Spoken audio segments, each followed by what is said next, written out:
So, what is the difference between an ayahuasca facilitator and a legitimate, authentic ayahuasca shaman? Facilitator, practitioner, shaman, all of these words are sort of used interchangeably in the space. And to, a newer person into the scene, you might not know the difference or what to even ask for and look for.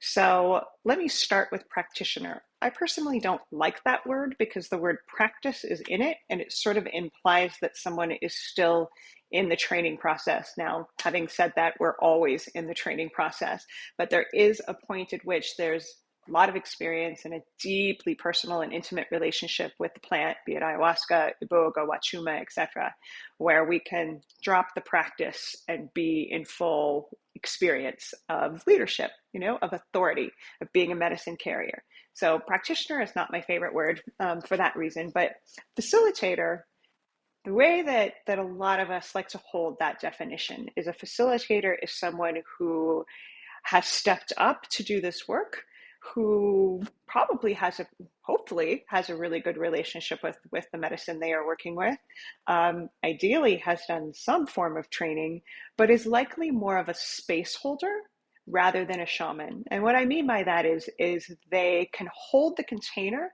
of the ceremony space and experience itself, but they may not have, a lot of magic tricks in their toolkit, so to speak.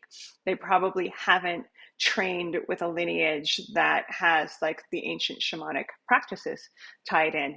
So a facilitator can likely, be safe enough to hold the space, but may not be trained to do deep healing work. In the tradition that I studied, we call it limpias or doctoring, opportunity one-on-one to get your energy rewoven by the power of the medicine and the shamanic being. So the facilitator likely doesn't have that kind of training. But it could also be that someone calls themselves a facilitator because they look like me, meaning not indigenous, and have a deep reverence and respect for the word shaman. I know that I don't get to name myself any such thing. I don't even like the word. Honestly, what I call myself is an ayahuasquero. I work with ayahuasca, or ayahuasquera. I work with ayahuasca. And that way, there isn't any of the cultural appropriation sort of energy of like claiming to be a shaman, disrespect of the plant, etc. But if you encounter truly, an indigenous or an appropriately trained shaman, ideally they've been given that title by someone other than themselves, the plants, their teachers, their community and tribe. But it also implies that they have this bag of tricks, this ability to really truly be a healer, to help people process deep wounding, emotional traumas, blockages on a physical and mental and spiritual level. It's a shaman is someone that has the ability to do more than just hold the space or the container for the ceremony, but to do magical one-on-one work. Shaman also has a magnificently intimate relationship with the plant that they carry. I also, by the way, love the expression medicine carrier. A medicine carrier is someone who embodies the energy of the medicine. They live in relationship with that medicine and they never put it down.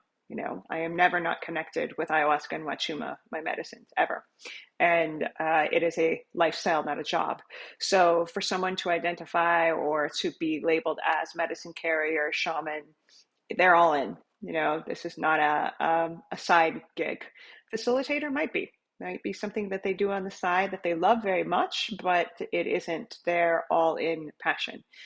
So I hope that helps demystify a little bit of the language that we have around the leadership in these spaces. By no means am I saying that there aren't fantastically legitimate facilitators out there that you can trust with your safety. Just it all depends on what you're looking for. But please don't ever trust somebody who calls themselves a shaman, especially if they are not from an indigenous lineage, because it's really disrespectful and it's likely a sign that their ego is leading the show more so than their heart or their souls.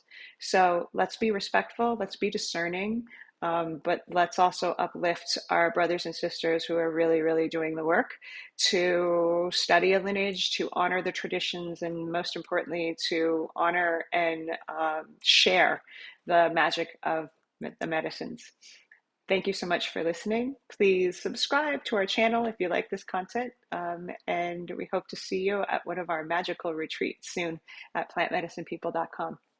Be well. Much love.